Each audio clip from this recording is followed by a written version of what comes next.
Hi guys, welcome back. Episode number 11 on the Alpha Gaming server. I got warned to start recording before I logged in, and I met my blimp unfortunately, so gonna spawn right into whatever they did to me. Carpet and water, water.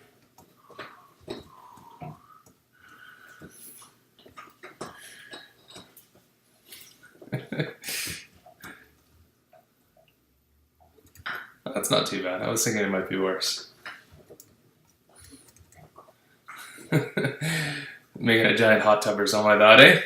Building a bowl so I filled it for you. I hope it makes a good toilet. No, but I think it'd make a good hot tub at least. Hey, preserved my redstone. What a nice guy.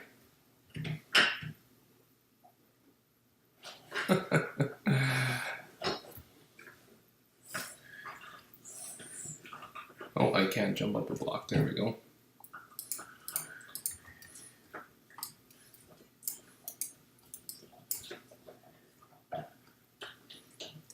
Oh, not bad. I like it. Seems like you dropped some random stuff around my house. Okay, well, yeah. Let me clean this up, and I'll be back with you guys today. We're gonna work on that auto sorter. So yeah, I'll see you guys here shortly. Hi guys, welcome back. Let's see. The next day since Addict left us the water here.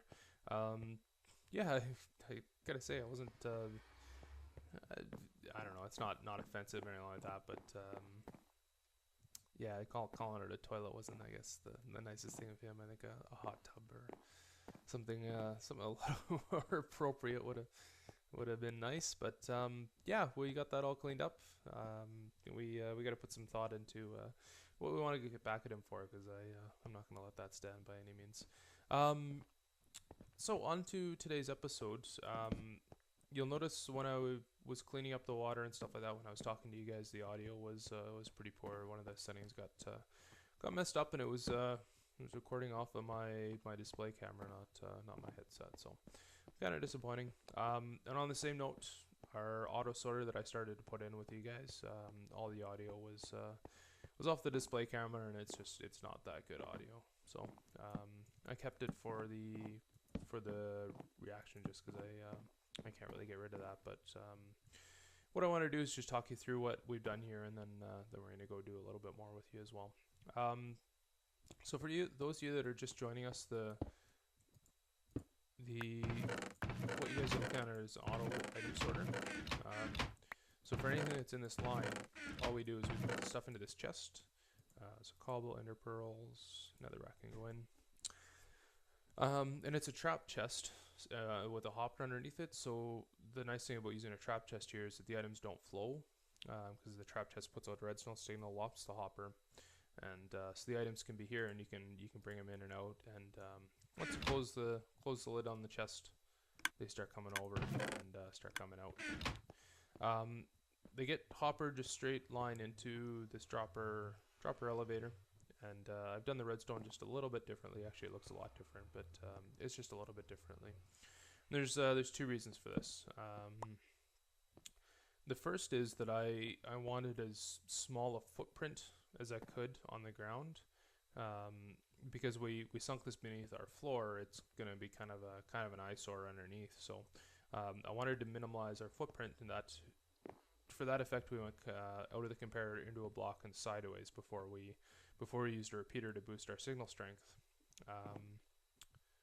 And then the other thing is that in the elevators I've shown you before, I've put a redstone signal into the side here, and the disadvantage for that is that when the dropper gets full enough, it stalls itself. Let me show you this. Like that. So what's happening is that now that the dropper is full, the redstone signal that's coming out of the comparator is stronger than the redstone signal coming in the side, and that's stopping the clock. Because your redstone signal fades as it travels blocks, the redstone signal that's coming in the side is 3 less than what's coming out of it now. So that that can be fixed by putting a repeater here, because that boosts our signal strength back to 100%. And the only time this doesn't work anymore is if oh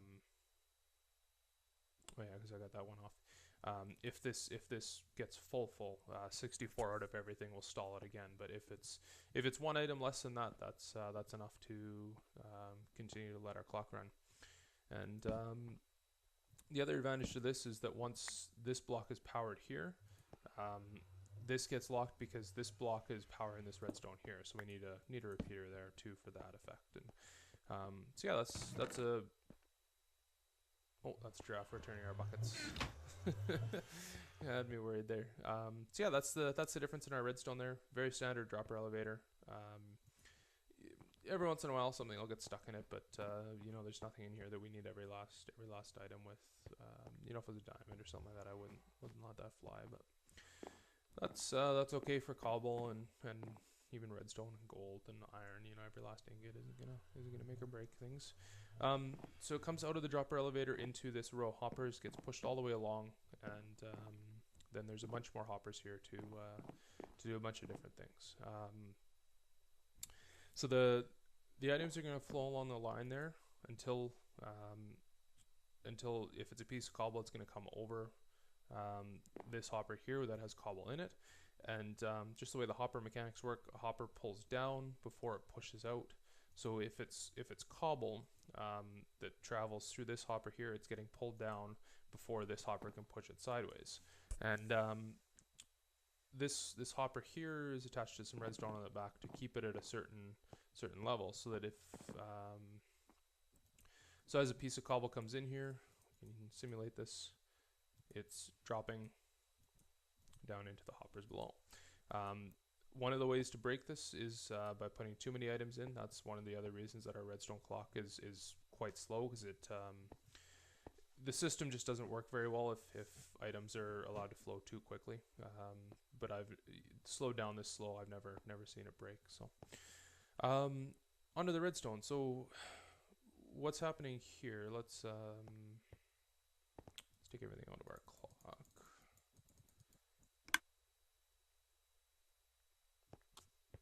By the time we get back up, everything will finish flowing. So what's happening here is that the redstone is detecting the difference between a one strong signal and a 2 strong signal. You can see all our redstones joined up, but in the case right now, all the comparators are just putting out a single redstone signal. So if we take out all our items out of the gravel here, you can see that this redstone turns off because this comparator isn't able to push it too wide. So even though it looks like all our stuff is powered together, they're all powered independently because they're only one strong signals. And in the same case right now, when a piece of cobble comes in here and brings it up to a 2 strong signal, the first one is going to one we're standing on. It's going to go wide here, which is going to be the same. It's going to be a 1 strong, so there's no difference there.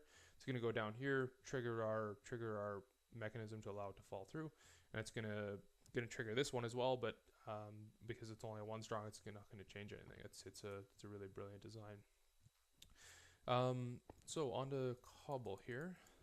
So what I was saying is we need to differentiate between a single and a double, a 1 strong and a 2 strong redstone signal, and that happens in a couple of ways. So the first is at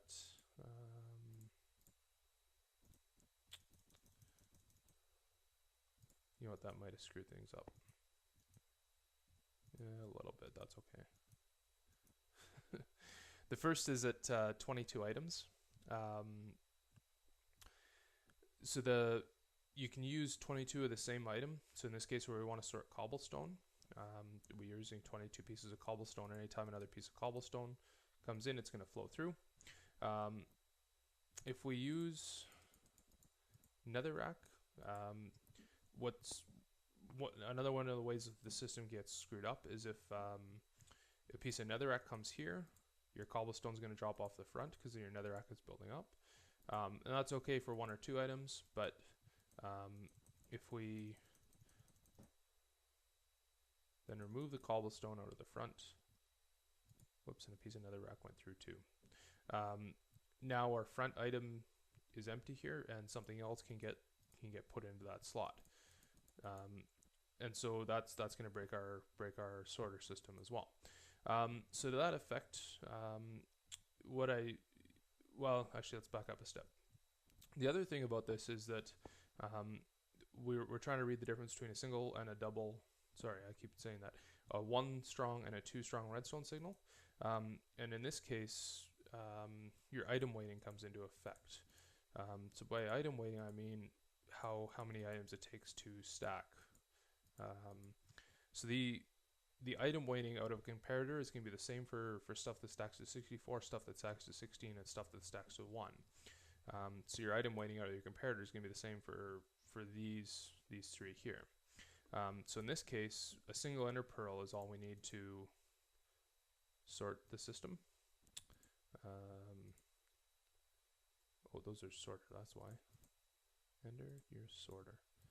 Oh man, I made a bugger of this now.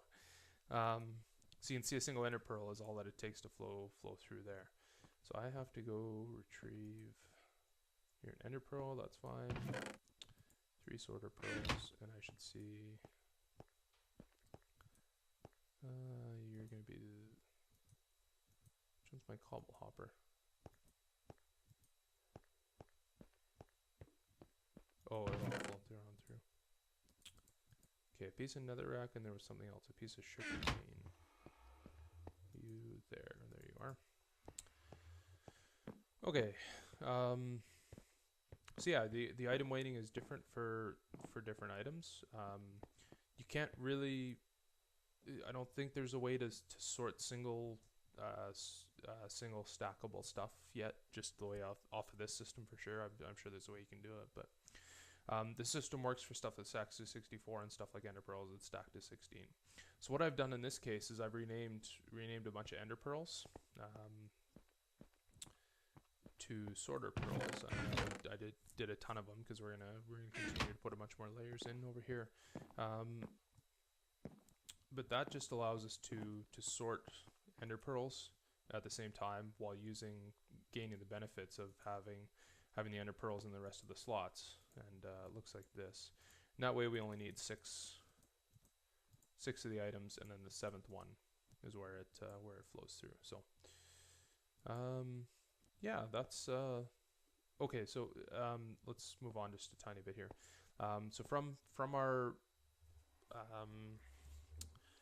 hopper where we differentiate the item we want to be sorted, there's another hopper underneath it that's locked by a redstone torch, and the second redstone signal that comes down to here turns on this repeater, turns off this torch, allows the item to flow through, and that's how our sorter system really works.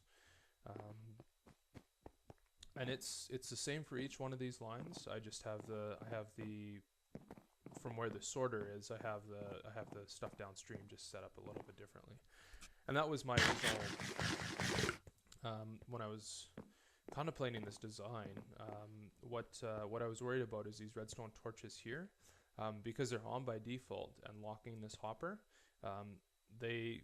If they're too close, they can interfere with this hopper as well, and then your items don't get funneled down into these bottom chests. And the same thing here, where this redstone torch can be interfering with this hopper sideways, and that was my biggest concern, was that this hopper here was going to get screwed up. Pardon me, guys. I just need to take a second here.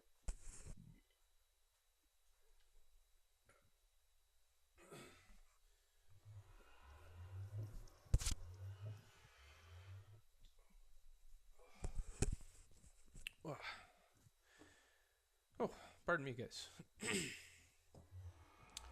Pardon me, guys. Okay, so yeah, the stuff downstream. So what I wanted was to have a bunch of double chests on top of each other for stuff like cobble. Oh, sugar cane. For cobble that we get a lot of, and sugar cane we're going to get a bunch of, and ender pearls we can potentially have a bunch of at any one point. Especially because we have the ender pearl elevators here, and at spawn, it's a good thing to have on hand just in case we need to go fill something up. And then there's stuff like this where we don't get much strain. Stuff like flint.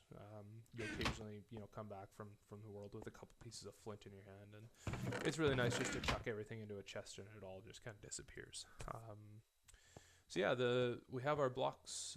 A couple of the big things I want to have more storage for. All our blocks, some of the more rarer drops, blocks.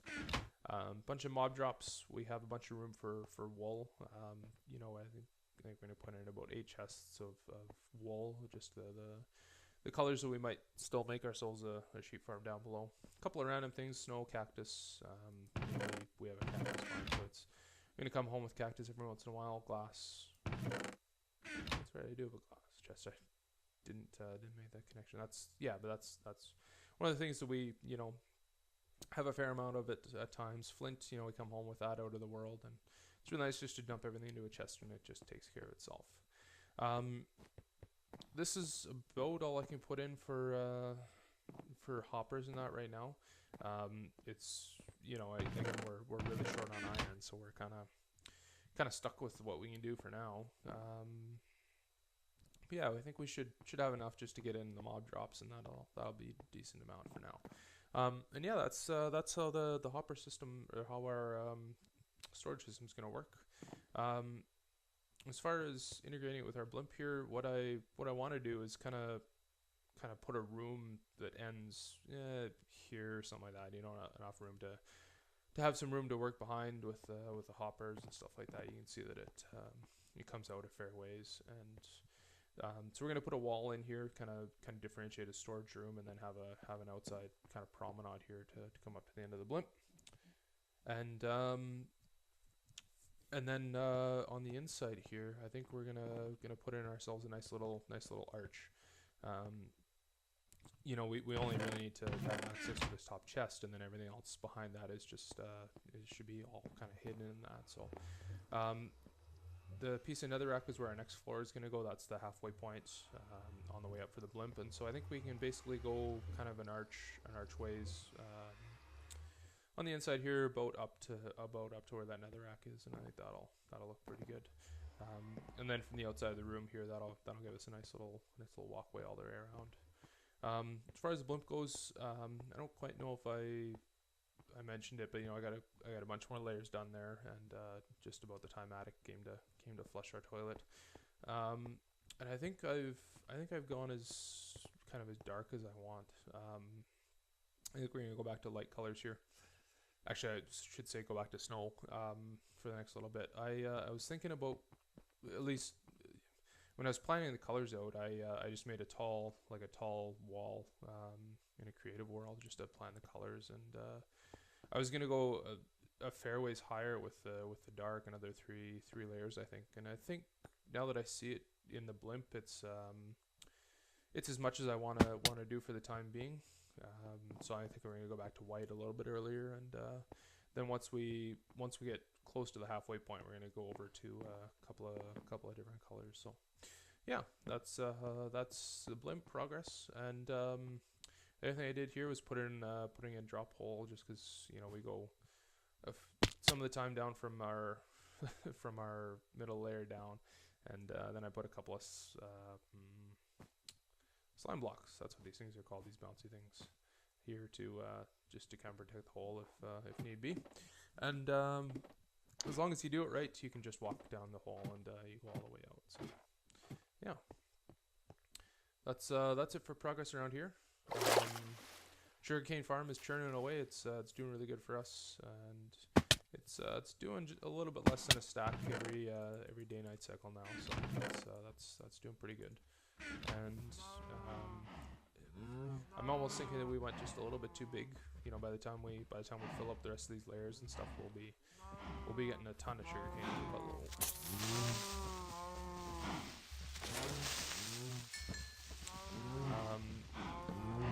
So yeah, that's the progress around here, guys. I think I don't think we're ready to call it an episode yet, guys. My plan for the rest of the day is to just to kind of put a couple more layers on the blimp there. So I think I might just do another time lapse of me doing that, and then see where we're at.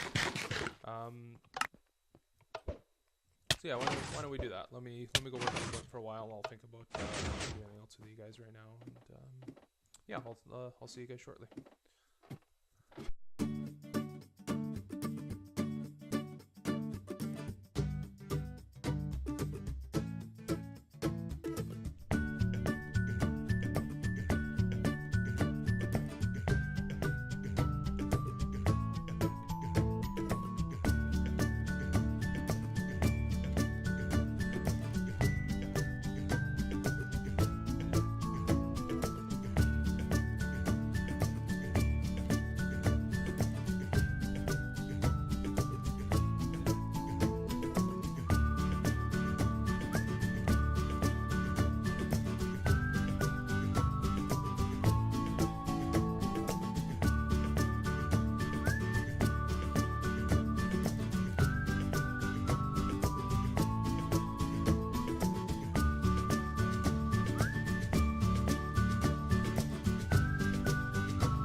Hi guys, welcome back. I just want to cap off our episode here. Um, After I stopped recording, I put another couple layers on the blimp here. Wasn't too difficult. The patterns fairly similar because we're at the middle here. Actually, this nether rack is the exact middle. And at this nether rack, we're gonna put another floor in. A bunch of our smaller farms and stuff like that are gonna go up here. The melons and cactus and stuff like that's all gonna get moved up. And yeah, I'm gonna kind of follow the same thing as there, where we're gonna have the one layer of snow and then go into glass at this layer. And yeah, after the glass, we're gonna get into our second color pattern, and keeping that a secret for the time being. As you saw during the clip there, Boots came by and took a quick look at our sorter system, and then he actually invited me over to his place and showed me actually an improvement on the sorter system. So,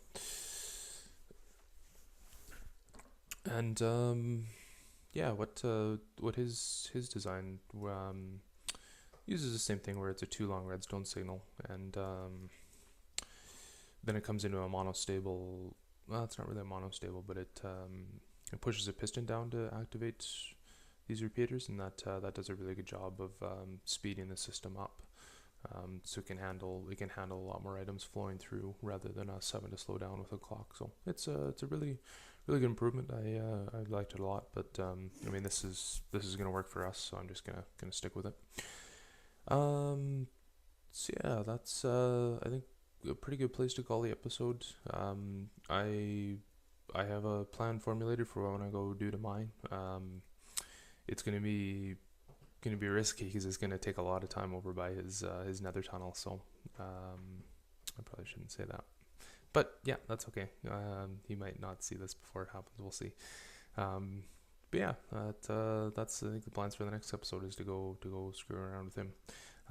Hope you guys enjoyed. If you do, leave a like, comment, subscription. I'd really appreciate that. And have yourselves all a good day.